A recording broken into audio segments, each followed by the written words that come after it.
Halo guys, pernah gak sih kalian kepikiran gimana caranya data bisa tersimpan? Informasi bisa dikirim, atau bagaimana perusahaan ngambil keputusan cuma lewat komputer? Nah, semua itu nggak lepas dari yang namanya sistem informasi.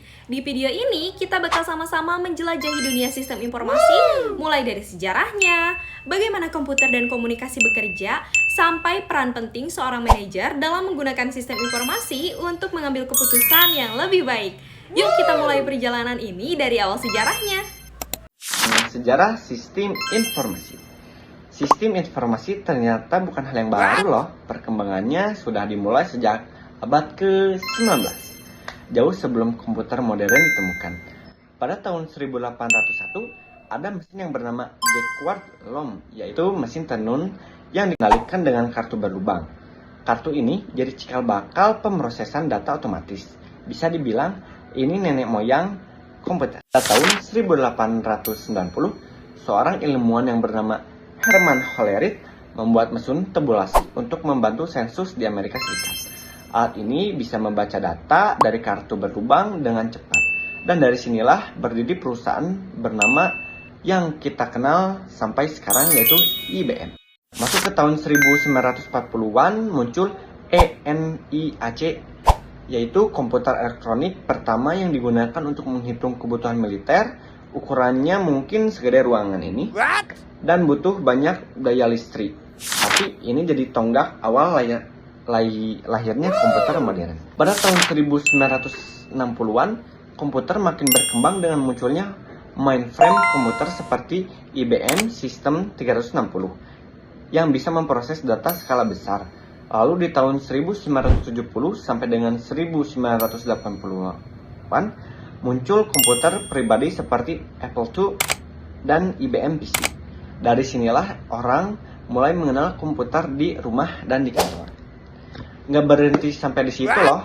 Pada tahun 1990 jadi masa penting karena internet dan World Wide Web mulai berkembang pesat. Sistem informasi pun berevolusi bukan cuma untuk menghitung data, tapi juga untuk berkomunikasi dan berbagi informasi secara global.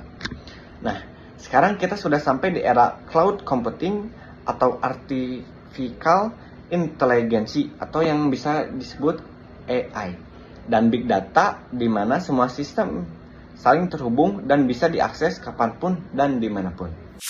Dari mesin tenun sederhana sampai teknologi cloud yang super canggih, sistem informasi terus berevolusi mengikuti kebutuhan manusia. Setelah tahu sejarahnya, sekarang kita bahas mesin di balik layar dari sistem informasi, yaitu arsitektur komputer dan komunikasi. Arsitektur komputer itu bisa dibilang adalah cara kerja dan susunan bagian-bagian dalam komputer supaya bisa memproses data. Salah satu model paling terkenal adalah arsitektur Neumann yang terdiri dari yang pertama ada CPU atau Central Processing Unit sebagai otak komputer. Yang kedua ada memori untuk menyimpan data sementara. Yang ketiga ada perangkat input-output seperti keyboard dan monitor. Dan yang terakhir ada BIOS yang menghubungkan semuanya. Semua komponen ini bekerja sama supaya komputer bisa menjalankan instruksi dengan cepat dan efisien. Nah, selain itu, sistem informasi juga butuh komunikasi antar komputer yang disebut dengan jaringan komputer. Komunikasi ini diatur oleh model seperti OSI atau TCP/IP. Intinya, model ini membantu data dikirim dengan aman dan tepat sasaran, baik lewat kabel, wifi, atau sinyal 5G.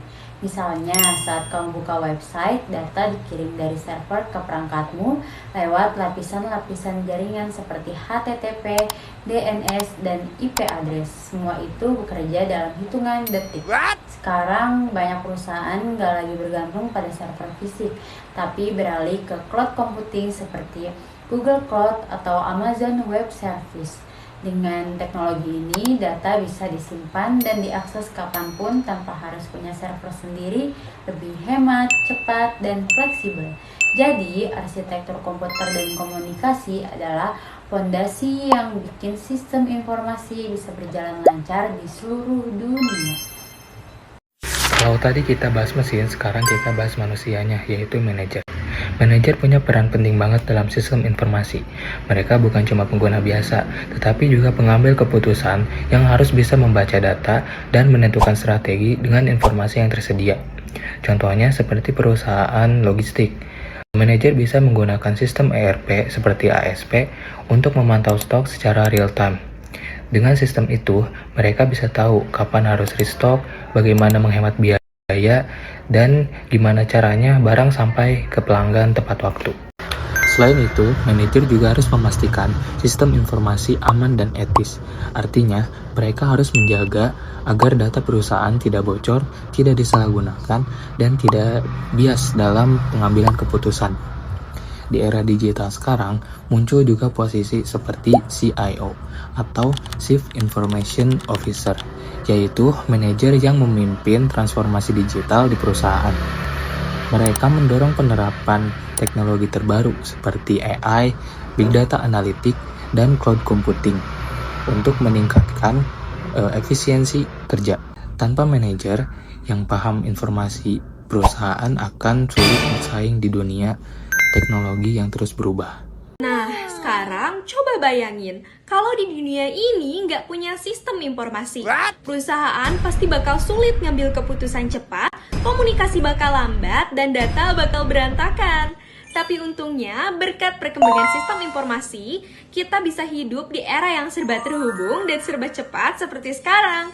Dari kartu berlubang di abad ke-19 sampai iCloud Computing di zaman digital ini, sistem informasi telah mengubah cara kita belajar, bekerja, dan berinteraksi. Tapi ingat ya, sistem informasi bukan cuma soal teknologi, tapi juga soal manusia yang menggunakannya dengan bijak. Mulai dari manajer, karyawan, atau bahkan pelajar yang punya peran dalam pemanfaatan teknologi untuk masa depan yang lebih baik lagi. Terima kasih sudah menonton, sampai jumpa di video selanjutnya.